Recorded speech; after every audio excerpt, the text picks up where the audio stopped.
ചുമ്മാതല്ല, എപ്പ നോക്കിയാലും ഈ കുന്തം തോളയിലിരിക്കും. പിന്നെ എങ്ങനെ വിളിച്ചാ കിട്ടുന്നത്? ഇപ്പോഴേ ഇവിടെ ആകെ ബഹളമാണ്. ഞാൻ പിന്നെ വിളിക്കാം. ആഹാ, എന്തുണ്ട് നാരായണ? നേതാവ് തിരക്കിലാണെന്നറിയാം. എന്നാലും ഒരു ചെറിയ കാര്യമുണ്ട്. കാണാതായ രാജപ്പന്റെയും പിന്നെ ക്ലോസ് ചെയ്ത സഹദേവൻ കേസിന്റെയും ഡീറ്റെയിൽസ് അന്വേഷിച്ച് ഇന്നലെ വൈകിട്ട് ഒരു പത്രക്കാരി പെണ്ണ് സ്റ്റേഷനിൽ വന്നിരുന്നു. അവള് വരുമ്പോ ഞാൻ സ്ഥലത്തില്ല. ASI പുതിയ ആളാ. അവൾ ഏതാണ്ട് ഇംഗ്ലീഷ് പത്രത്തിന്റെ പേര് പറഞ്ഞപ്പോ ആ കൊച്ചിനെ കയറിയും കൊണ്ടു. കടലാസൊക്കെ എടുത്തിട്ട് കൊടുത്തു. ചോദിച്ചതിനൊക്കെ ഉത്തരവും പറഞ്ഞു. ഒരുപാട് കൃത്രിമം കാണിച്ച കേസാ. എനിക്ക് നിക്ക കളിയില്ലാതായി. ഇപ്പൊ ഭരണം കൂടി മാറിയ സ്ഥിതിക്ക് ഒപ്പി തെറിക്കാനൊന്നും പോണില്ല. നാരായണൻ ധൈര്യമായിട്ട് പൊക്കോ, ഞാൻ അന്വേഷിച്ചോളാം. ഞാൻ അപ്പോഴേ പറഞ്ഞില്ലേ, റെയ്ഡ് നടന്നപ്പോ ആവശ്യമില്ലാത്ത ചോദ്യങ്ങളും ചോദിച്ച് ക്യാമറയും തൂക്കിയിട്ട് ഒരുത്തി നടപ്പുണ്ടായിരുന്നെന്ന്. ഇതും അവള് തന്നെ ആയിരിക്കും.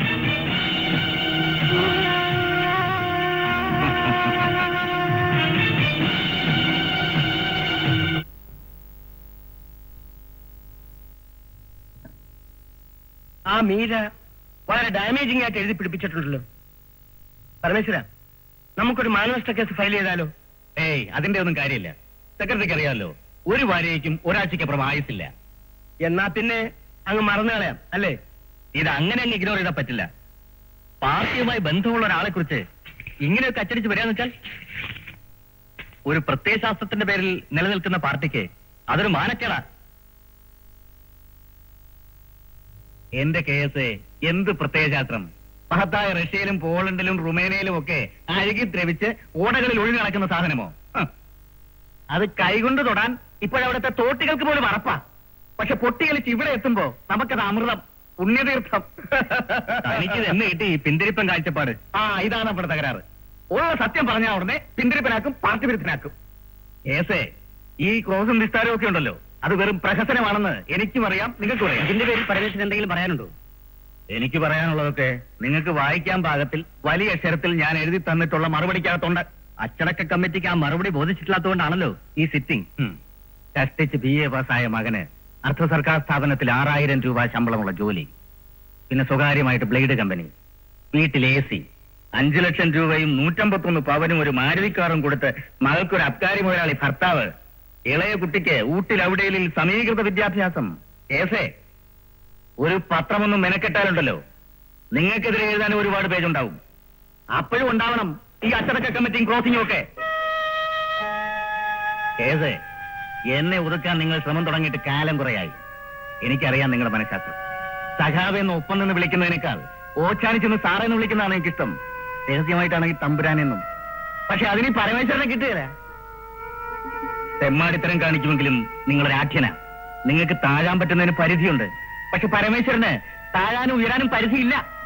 തയ്യാറാണെങ്കിൽ നമുക്ക് ഫൈറ്റ് ചെയ്യാം. ധൈര്യമുണ്ടെങ്കിൽ എന്റെ പേരിൽ നടപടിയെടുക്കുക. ഇല്ല, പരമേശ്വരനെതിരെ നടപടിയെടുക്കാൻ എനിക്ക് ചങ്കൂറ്റമില്ല. കാരണം നിങ്ങളൊരു ബുദ്ധിമാനാണ്. നമുക്ക് തൽക്കാലം പിരിയാം. ഇനിയിപ്പോ കൂടുതലൊന്നും ഇല്ലല്ലോ, നമുക്ക് പിരിയാം.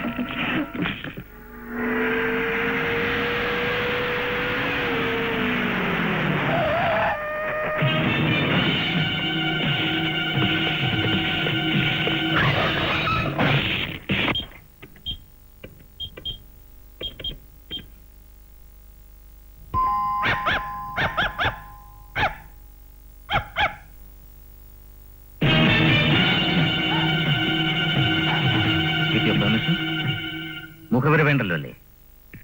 എന്നെ കുറിച്ച് എഴുതിയ ആർട്ടിക്കിൾ മനോഹരമായി. Arrogant, brutal, cold-blooded, upcoming dawn. ധിക്കാരിയും രക്തദാഹിയുമായ പ്രമാണി, നിരവധി രാഷ്ട്രീയ കൊലപാതകങ്ങൾക്ക് പിന്നിലെ അദൃശ്യ ശക്തി. ഈ കിരീടങ്ങളെല്ലാം എനിക്ക് നന്നായി ചേരും അല്ലേ? To be frank, I like it. മീരയുടെ മലയാളം എങ്ങനെയാ? അല്ല, മീരയെ കൊണ്ട് തന്നെ എന്റെ വീരകഥകളൊന്ന് പരിഭാഷപ്പെടുത്തി വാങ്ങാമെന്ന് വിചാരിച്ചു. ഏതെങ്കിലും മലയാള വാരികை കൊടുക്കാം. അതല്ലെങ്കിൽ ലഘുലേഖ അച്ചടിച്ച് താഴെക്കിടയിലുള്ള സഖാക്കൾക്ക് വിതരണം ചെയ്യാം. ആംഗലേയവും ദേവനാഗരിയും ഒന്നും പിടിയില്ലാത്ത നമ്മുടെ നവസാക്ഷരരില്ലേ, TPയുടെ ജീവചരിത്രം അവരോട് വായിച്ച് പഠിക്കട്ടെ. ദൈവങ്ങളെ പോലെയാവണം നേതാക്കൾ. ഒരു കൈ കൊണ്ട് അനുഗ്രഹിക്കുമ്പോഴും മറുകൈ കൊണ്ട് പ്രളയവും ഭൂകമ്പവും വരുത്തുന്ന ദൈവങ്ങളെ നമ്മൾ ഭയക്കുന്നില്ലേ? അതുപോലെ മനസ്സിന്റെ ഒരു പകുതി കൊണ്ട് ആരാധിക്കുമ്പോഴും മറ്റേ പകുതി കൊണ്ട് അണികൾ നേതാക്കന്മാരെ ഭയപ്പെടണം. ഇപ്പോ മീരയുടെ മുഖത്ത് കാണുന്ന ഭയപ്പാടില്ലേ, ഒരുതരം ഫിയർ കോംപ്ലക്സ്. വേണ്ട, ഭാവം മാറ്റണ്ട. എന്നോട് ഇടപെടുന്നവരുടെ മുഖത്ത് ഈ ഭാവം ഞാൻ ഒരുപാട് വായിച്ചിട്ടുണ്ട്.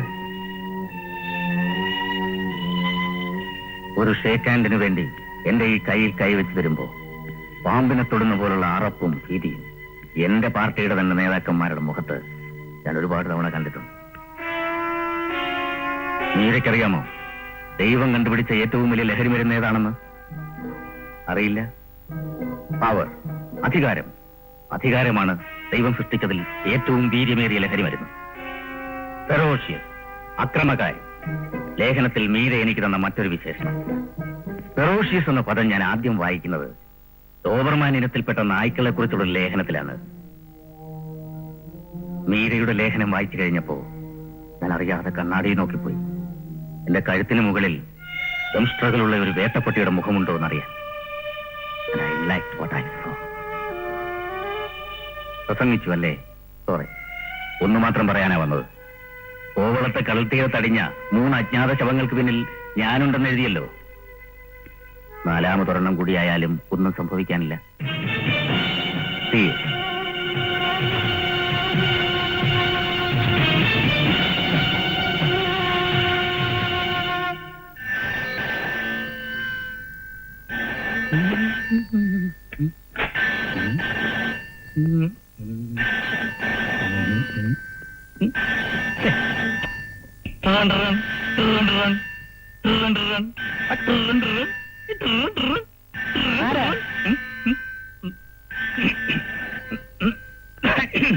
ആരാ ചോദിക്കുന്നത്? കള്ളന്? അല്ല സാർ, വാസവല്ല.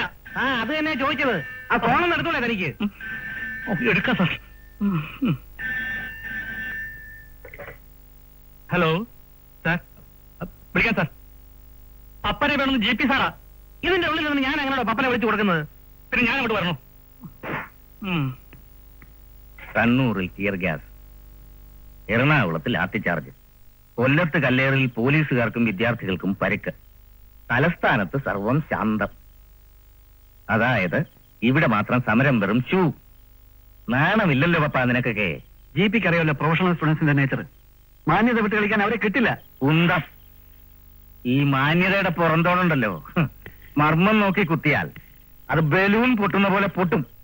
എടാ പാപ്പ, ഈ കോളേജ് ക്യാമ്പസ് എന്ന സുരക്ഷിതമായ ഗർഭപാത്രത്തിനകത്ത് കിടന്ന് ചവിട്ടി പൊളിക്കാനും പ്രിൻസിപ്പലിന് ബേക്കിട്ട് കയറാനും ഒന്നും മാത്രം മിടുക്ക് വേണ്ട.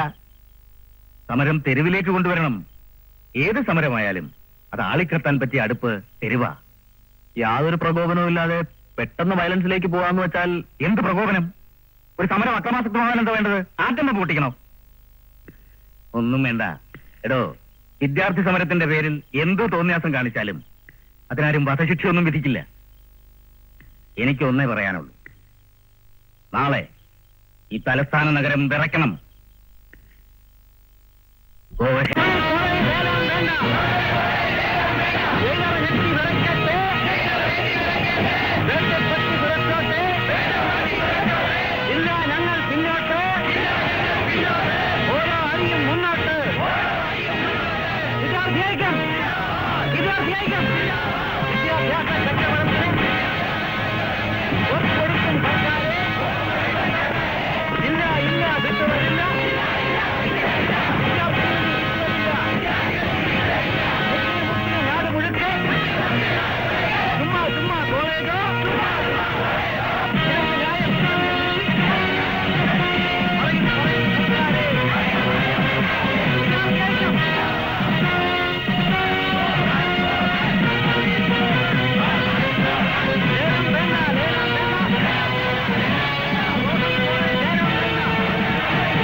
സമയം കളയാനില്ല, നമുക്ക് കാര്യത്തിലേക്ക് കടക്കാം.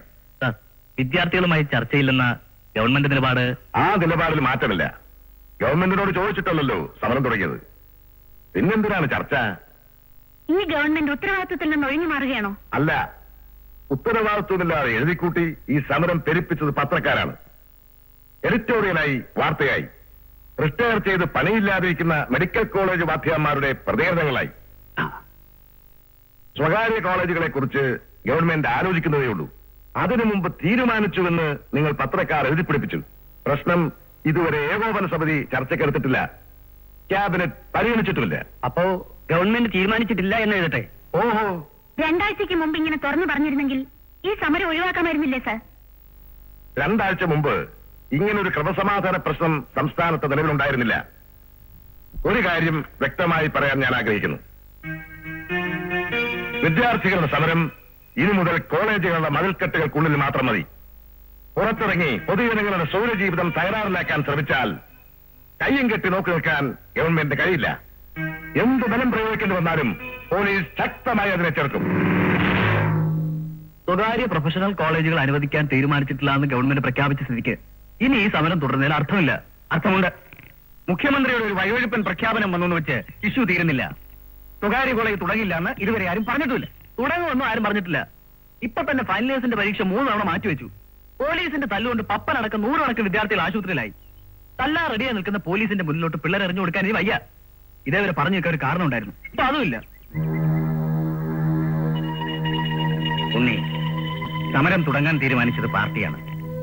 സമരം പിൻവലിക്കണമെങ്കിലും അത് പാർട്ടി തന്നെ തീരുമാനിക്കണം. നമ്മൾ തമ്മിൽ തർക്കിച്ചിട്ട് ഒരു കാര്യമില്ല. ഇനി ഇത് നീട്ടിക്കൊണ്ടു പോകാനാണ് നിങ്ങളുടെ തീരുമാനമെങ്കിൽ ഞാനില്ല. നിങ്ങൾക്ക് മാത്രം മനസ്സിലാവുന്ന ഒരു സാധനമാണ് രാഷ്ട്രീയം എന്നൊരു ധാരണ ഉണ്ടെങ്കിൽ അത് തെറ്റാണ്. നിങ്ങളുടെ തെറ്റെന്താണെന്ന് മുഖത്ത് നോക്കി പറയാൻ ആരും ഉണ്ടായിട്ടില്ല എന്നതാണ് നിങ്ങളുടെ തകരാറും.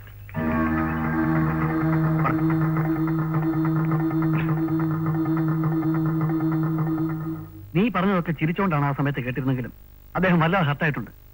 പുള്ളി ഇങ്ങനെ ഇമോഷണലായിട്ട് ഞാൻ ഇതുവരെ കണ്ടിട്ടില്ല. അയാളുടെ ഭാഗത്തും തെറ്റുണ്ടെന്നേ ഞാൻ പറഞ്ഞുള്ളൂ. സമ്മതിച്ചു. തെറ്റും ശരിയും നോക്കിയിട്ടാണോ ഇപ്പൊ നമ്മളെയൊക്കെ പ്രൊട്ടക്ട് ചെയ്തിട്ടുള്ളത്?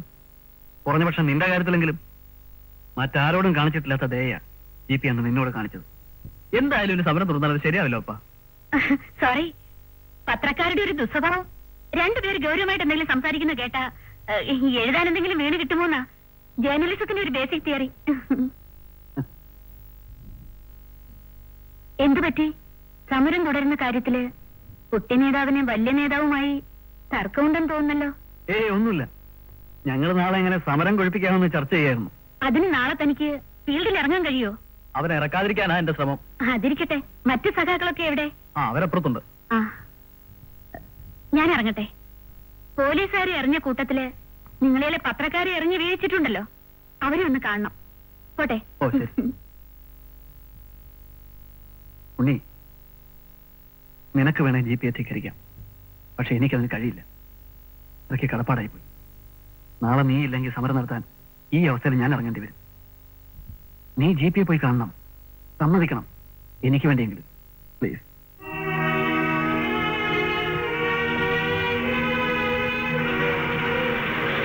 വരുന്നുണ്ട്.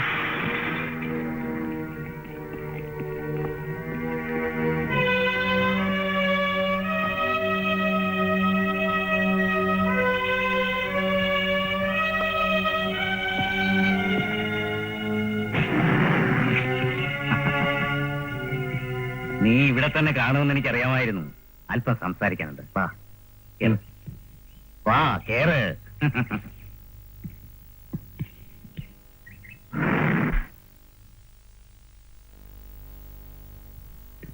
യാതൊരു കാരണവശാലും നിങ്ങൾ ഈ സമരം പിൻവലിക്കരുത്.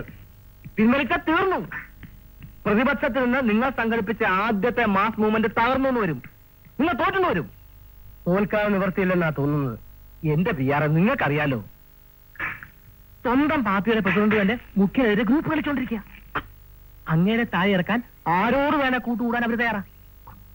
എന്റെ 3 MLA-മാരെ പിൻവലിക്കുന്ന കാര്യം ഞാൻ ഏറ്റു. നിങ്ങൾക്ക് ഭരിക്കാനുള്ള തന്റെ ഉണ്ടെങ്കിൽ താങ്ങാൻ ഞാൻ തയ്യാറാ. ആ, ഒരിക്കൽ താങ്ങിയിട്ട് 4 കാലും വാരി താഴെ തടിച്ചിട്ടാ താൻ അപ്പുറത്തോട്ട് പോയത്. വാരി, അന്നത്തെ സാഹചര്യം അതായിരുന്നു. അന്ന് നിങ്ങളെ വാരിയതുപോലെ തിരിച്ചിവരെ വരാൻ ഞാൻ തയ്യാറാ. അവസാനം താൻ മറ്റേ പണി കാണിക്കില്ല എന്ന് ഉറപ്പ് തന്നാൽ ഞാനൊന്ന് നീങ്ങി നോക്കാം. നീങ്ങിക്കോ പിയാറേ. പക്ഷേ പിന്തുണ പിൻവലിക്കണമെങ്കിൽ ഞങ്ങൾക്ക് പ്രസ്താവന ഇറക്കാൻ തക്കതായ ഒരു കാരണം വേണം. അതിന് ഇവിടുത്തെ ക്രമസമാധാനം തകർന്നു കിട്ടണം. തകർന്നാൽ അടുത്ത ആഴ്ച അസംബ്ലി കൂടുന്നതിന് മുമ്പ് പിയാർ മുഖ്യമന്ത്രിയാ. അതൊന്നും നടക്കുകയല്ലടൂ. ഒരു സർക്കാരിനെ വലിച്ച് താഴെയിടാൻ ഈ സമരമൊന്നും പോരാ. മതി, അതിന് നമ്മുടെ ഈ സമരം ധാരാളം മതി. താൻ നടക്കുന്ന കാര്യം വല്ലതും പറയൂ. നടക്കും. നോക്കിയോ, നാളെ വിദ്യാർത്ഥികൾ വീണ്ടും തെരുവിലിറങ്ങും. പോലീസിന്റെ ഭാഗത്തുനിന്ന് ബലപ്രയോഗം ഉണ്ടായാൽ ആത്മാഹുതി നടത്താനാ വിദ്യാർത്ഥികളുടെ പുതിയ തീരുമാനം. ആ, അത് ബുദ്ധിയാ. ആ, പരമേശ്വര, അങ്ങനെ ഈ സമരത്തിൽ ഒരു രക്തസാക്ഷി ഉണ്ടായാൽ നമ്മൾ രക്ഷപ്പെടും. നോക്കിയോ പിയാറേ, നാളെ ഈ സംസ്ഥാനം നിന്ന് തട്ടും.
കുട്ടികളുടെ ഭാഗത്ത് നിന്ന് എന്ത് പ്രൊവോക്കേഷൻ ഉണ്ടായാലും കൊള്ളാം. നിങ്ങളെ സംയമനം പാലിക്കണം. പിള്ളേർ റോഡിലേക്ക് ഇറങ്ങിയാൽ അവർ റോഡിലേക്ക് ഇറങ്ങിയാ കണ്ണി കണ്ടെല്ലാം തല്ലി പൊട്ടിക്കും. അത് തടയണം. തടഞ്ഞവന്മാരറിയും. ഇങ്ങോട്ട് ഏറിയിട്ടേ പോലീസുകാർ വെറുതെ നോക്കിക്കല. അതുണ്ടാകാതിരിക്കാനാണ് നമ്മൾ സംയമനം പാലിക്കണമെന്ന് പറയുന്നത്. അവരുടെ മൂവ് എന്താണെന്ന് വല്ല ഹിന്ദി കിട്ടിയോ? ഇല്ല സർ, സകല സന്നാഹങ്ങളുമായിട്ട് അവർ ഒരുങ്ങുന്നത്. ഇവിടെ കൂടുതൽ ഫോഴ്സ് വേണ്ടി വരും. സിറ്റി കോളേജുകളിലെ മുഴുവൻ പിള്ളേരും ഇവിടെ അസംബിൾ ചെയ്തിട്ടുണ്ട്. പുറത്തേക്ക് ഇറങ്ങാൻ അവരുടെ പരിപാടിയും തോന്നും.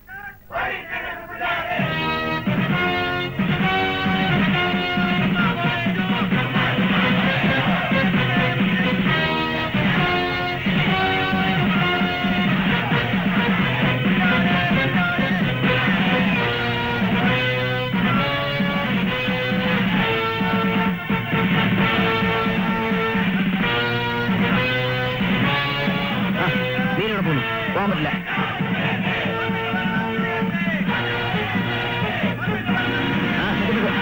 എവിടെ പോന്നു? അതെ, അകത്തോട്ടൊന്ന് പോകാനാ. സ്റ്റുഡൻസാ. ആ, അവരെ വിട്ടേ.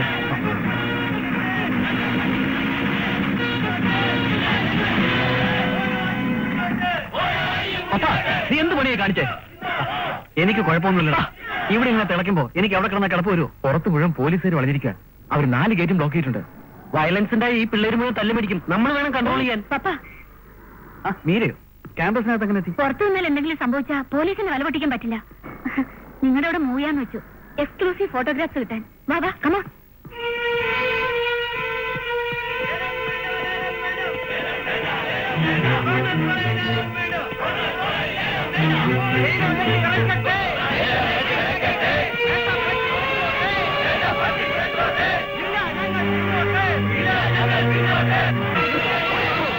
ഇത് കളിയല്ല, സൂക്ഷിക്കണം.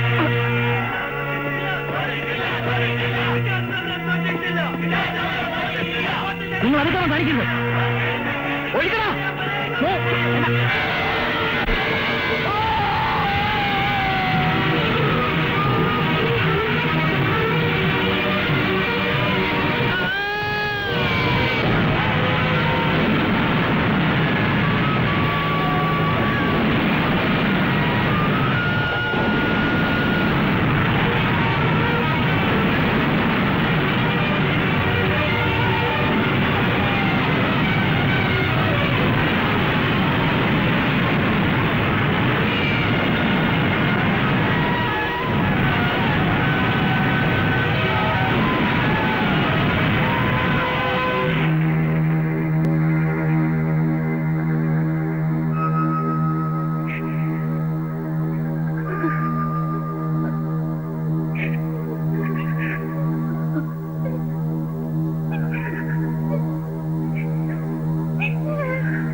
നമസ്കാരം സാർ.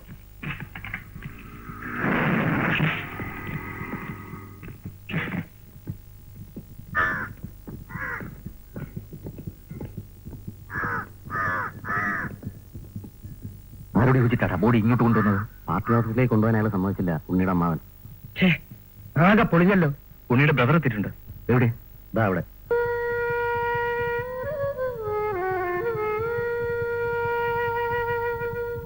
കണ്ടോളൂ.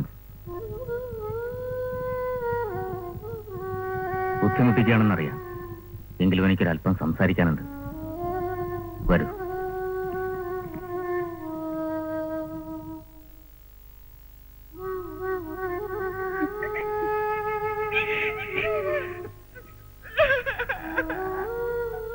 വല്ലാത്ത ദുരന്തമായി. ഒരു ധീരസഖാവിന് മാത്രമല്ല, കൂടപ്പിറപ്പിനെയാണ് ഞങ്ങൾക്ക് നഷ്ടമായത്. ഒരഭ്യർത്ഥനയുമായിട്ടാണ് ഞങ്ങൾ വന്നത്. ഉണ്ണിയുടെ മൃതദേഹം പാർട്ടിക്ക് വിട്ടുതരണം. സ്വയം ഏറ്റെടുത്ത സമരത്തിന്റെ ബലിച്ചയിൽ സ്വയം ഹോമിച്ച രക്തസാക്ഷിയാണവൻ. ധീരനായ പോരാളി. അവനെക്കുറിച്ച് നിങ്ങൾക്കെന്നും അഭിമാനിക്കാം. 10 മണിക്ക് മൃതദേഹം ഓഫീസിൽ പൊതുദർശനത്തിന് വയ്ക്കാനാ തീരുമാനം. അതിനുശേഷം നഗരം ചുറ്റി വിലാപയാത്ര. വൈകിട്ട് 5-ന് നേതാക്കന്മാരുടെ സാന്നിധ്യത്തിൽ സംസ്കാരം. ബുദ്ധിമുട്ടില്ലെങ്കിൽ മിസ്റ്റർ ഹരീഷിനും പങ്കെടുക്കാം. പ്ലീസ്. ഇപ്പൊ നിങ്ങൾ ഈ പറയുന്ന ഒന്നും മനസ്സിലാവുന്ന ഒരു അവസ്ഥയിലല്ല ഞാൻ. ഒരു രക്തസാക്ഷിയുടെ മൃതദേഹം പാർട്ടിയുടെ അവകാശമാണ്. അത് നിങ്ങൾ മനസ്സിലാക്കണം. അലങ്കരിച്ച വാഹനവും ഞങ്ങൾ കൊണ്ടുവന്നിട്ടുണ്ട്. ദ്രോഹികൾ. അവന്റെ ജീവിതം നിങ്ങൾ തട്ടിയെടുത്ത് നശിപ്പിച്ചു. ഇനിയിപ്പം മരിച്ചു കിടക്കുന്നതിന്റെ ഉണ്ണിയുടെ ശരീരം കൂടെ വേണോ നിങ്ങൾക്ക്? മിസ്റ്റർ, നിങ്ങളുടെ വികാരം ഞങ്ങൾക്ക് മനസ്സിലാവും. പക്ഷെ ഒരു ചെറിയ കാര്യം നിങ്ങൾ മനസ്സിലാക്കണം. ഉണ്ണിയുടേതല്ലാത്ത തെറ്റിന് ഈ വീട്ടിൽ നിന്ന് അവനെ അടിച്ചിറക്കിയതാ നിങ്ങൾ. അന്ന് അവൻ അഭയം കൊടുക്കാൻ ഞങ്ങളെ ഉണ്ടായിരുന്നുള്ളൂ.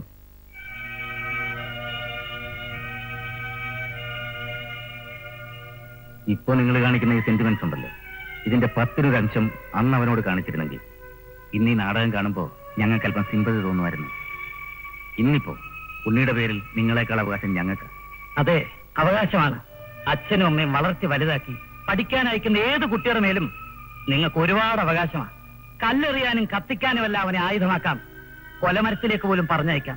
ഒരു കൊടിയും ഉച്ചത്ത് വിളിച്ചു പറയാൻ ഒരു മുദ്രാവാക്യവും ഇത്രയും കൊടുത്താൽ പിന്നെ നൊന്തു പെറ്റവർക്കുള്ളതിനേക്കാൾ അവകാശം നിങ്ങളെപ്പോലുള്ളവർക്കാണല്ലോ. അമ്മാവ, നിങ്ങൾ വെറുതെ ഇമോഷണലായിട്ട് കാര്യമില്ല. ഈ ഒരു കാര്യത്തിൽ പാർട്ടിയുടെ താല്പര്യം നിങ്ങൾ അംഗീകരിച്ചേ മതിയാവൂ. നിങ്ങളുടെ ഈ പ്രസംഗം കേട്ടാൽ ആവേശം കൊള്ളുന്ന ഒരാളെ ഈ വീട്ടിലുണ്ടായിരുന്നുള്ളൂ. അവകാശം പറഞ്ഞുറപ്പിക്കുന്നതിനിടയിൽ അവൻ മരിച്ചു കിടക്കുകയാണെന്നുള്ള കാര്യം നിങ്ങൾ മറന്നുപോകുന്നു. അവന്റെ പൊള്ളിക്കരിഞ്ഞ ശരീരം ഇനി ഊരു ചുറ്റാൻ വിട്ടുതരില്ല. അത് ഞങ്ങൾക്ക് സഹിക്കാവുന്നതിലും അപ്പുറമാണ്. You may please go. ഞാൻ പറയുന്നത് നിങ്ങൾ ഇപ്പൊ എവിടുന്ന് പോണം?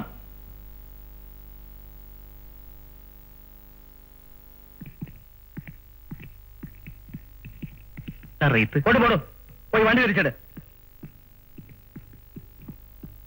you will regret this. You will regret this.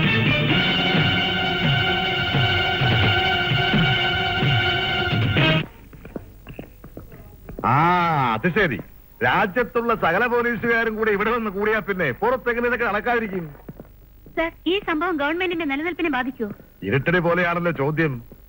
നിലനിൽപ്പിനെ ബാധിക്കുന്ന ഒരു പ്രശ്നവും ഇപ്പോ നിലവിലില്ല. ഈ സർക്കാർ 5 വർഷം തികച്ചും ഭരിക്കും. സംഭവത്തെക്കുറിച്ച് എന്താണ് നിങ്ങളുടെ പ്രതികരണം? ഓ, ഞെട്ടിപ്പോയെന്ന മറ്റോ എഴുതേണ്ട കൃഷ്ണൻ നായരെ. ജുഡീഷ്യൽ അന്വേഷണം വേണമെന്ന് പ്രതിപക്ഷ നേതാവ് ആവശ്യപ്പെട്ടിട്ടുണ്ട്. അത് പിന്നെ പതിവല്ലേ. ഒരു ഈറ്റ ചത്താൽ അതിനും വേണം ജുഡീഷ്യൽ അന്വേഷണം. ഏത് തരത്തിലുള്ള അന്വേഷണം വേണമെന്നൊക്കെ തീരുമാനിക്കുന്ന സർക്കാരാ, പ്രതിപക്ഷമല്ല. ഇന്ന് രാത്രി ക്യാബിനറ്റ് കൂടുന്നുണ്ട്. സർ, പ്രൊഫഷണൽ കോളേജുകൾ സ്വകാര്യ മേഖലയ്ക്ക് കൊടുക്കുന്നതിനെ കുറിച്ച് അത് നേരത്തെ പറഞ്ഞല്ലോ. അങ്ങനെ ഒരു കാര്യമേ സർക്കാരിന്റെ പരിഗണനയിലില്ല. ഇല്ലാത്ത പ്രശ്നത്തിന്റെ പേരിൽ പ്രതിപക്ഷം നടത്തിയ മുതലെടുപ്പ എല്ലാ കുഴപ്പത്തിനും കാരണം.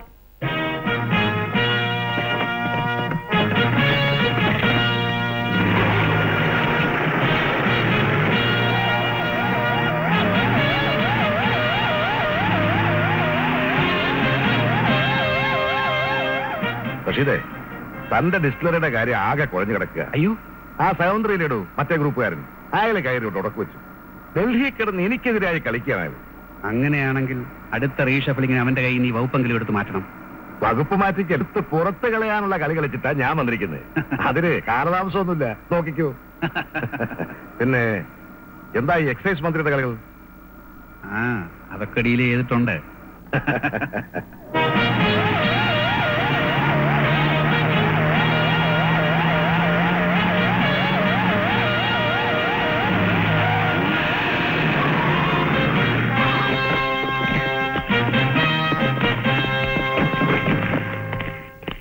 ഫോണുണ്ട് മലയാളരമേന്നാണ്.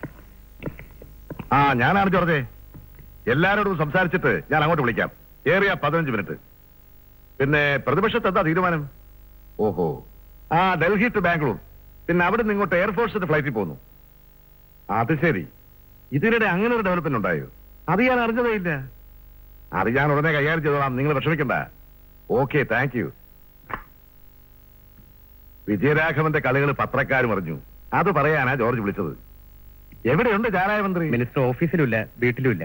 ഇന്നലെ വിളിച്ചു പറഞ്ഞപ്പോ മുതൽ ട്രേസ് ചെയ്യാൻ ശ്രമിക്കുക. പോലീസ് എസ്കോർട്ട് ഇല്ലാതെയാ മുങ്ങിയിരിക്കുന്നത്. അല്ലെങ്കിൽ എവിടെ നിന്നായാലും അയാളെ ഉടൻ തപ്പിയെടുക്കണം. പിന്നെ എന്തായി കൊച്ചു കൊച്ചു അവർ 3 പേരകത്തുണ്ട്. ആ അത് മതി. എമർജൻസി അല്ലെങ്കിൽ ഇനി ഒരു കാളും കണക്ട് ചെയ്യണ്ട, പ്രത്യേകിച്ച് പത്രക്കാരുടെ വിളികൾ.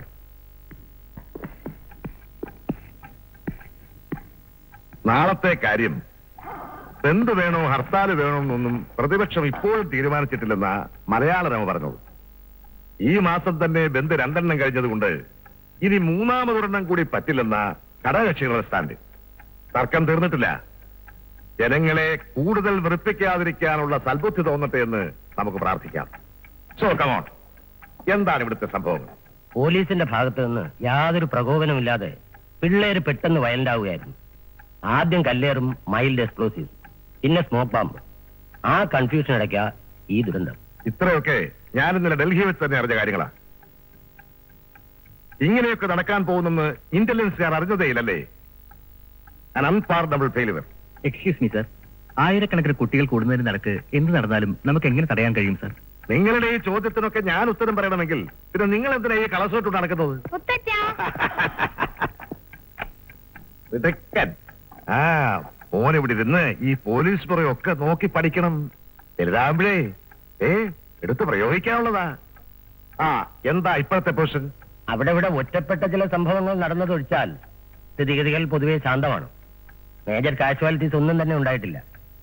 ഒരുത്തൻ സ്വയം കത്തി ചാമ്പലായതുപോലെ മേജർ കാഷ്വാലിറ്റി. ഒരു ദിവസം ഞാനിവിടെ ഇല്ലെങ്കിൽ ആകെ കുളമാകും. നിങ്ങളെ കൊണ്ടൊന്നും ഇത് നോക്കി നടത്താൻ പറ്റില്ലെന്നായിട്ടുണ്ടല്ലേ? നേരിട്ട് ഉത്തരവാദിത്വമുള്ള എല്ലാ പോലീസ് ഉദ്യോഗസ്ഥന്മാർക്കുമെതിരെ നടപടി ഉണ്ടാവും. സർ, ഒരു റിക്വസ്റ്റ് ഉണ്ട്. IPS കേഡറിലുള്ളവരെ നടപടിയിൽ നിന്ന് ഒഴിവാക്കിയാൽ കൊള്ളാമായിരുന്നു. ഘടകകക്ഷിയുടെ നോമിനി ആയതുകൊണ്ട് തൽക്കാലം കമ്മീഷൻ രക്ഷപ്പെടും. പക്ഷേ കൺസേൺഡ് ASP സസ്പെൻഷനിൽ പോയേ പറ്റൂ. ആരാ ASP? Mister John Varghese. നിങ്ങൾ ആരെങ്കിലും അയാളെ വിളിച്ച് 4 നല്ല വാക്ക് പറയൂ. പിന്നെ DYSP സർക്കിൾ തുടങ്ങി താഴോട്ടുള്ള എല്ലാവർക്കും സസ്പെൻഷൻ. ഇത് ചെയ്തെങ്കിലേ ഈ സർക്കാർ ഉണർന്നു പ്രവർത്തിച്ചു എന്ന് പത്രക്കാരെഴുതൂ. ആഹാ, നിനക്കെന്താ ഇവിടെ മുതിർന്നവർ സംസാരിക്കുന്നിടത്ത് കാര്യം? അവൻ കാര്യങ്ങൾ ഓരോന്നായി ഗ്രഹിച്ചു തുടങ്ങേണ്ട പോലെ ഭരണകാര്യങ്ങൾ പറയുന്നിടത്തല്ലാതെ ഇവൻ വേറെ എവിടെയാ നിൽക്കേണ്ടത്? ഇവന്റെ അച്ഛനെ ഞാൻ കണ്ടു ഡൽഹിയിൽ രാജ്യസഭയിൽ അങ്ങനെ വിലസുക. എക്സൈസ് മിനിസ്റ്റർ എത്തിയിട്ടുണ്ട്. ആഹാ, വന്നോ? അയാളൊരു 10 മിനിറ്റ് അവിടെ ഇരിക്കട്ടെ. റഷീദേ, താൻ അയാളുടെ ലൈനൊന്ന് അറിഞ്ഞു വാ. മാധവ, താൻ ആ കൊച്ചു കോശി എടുത്തിരിക്കും. ഞാനൊന്ന് ഫ്രഷ് ആയിട്ട് വരാം. ശരി.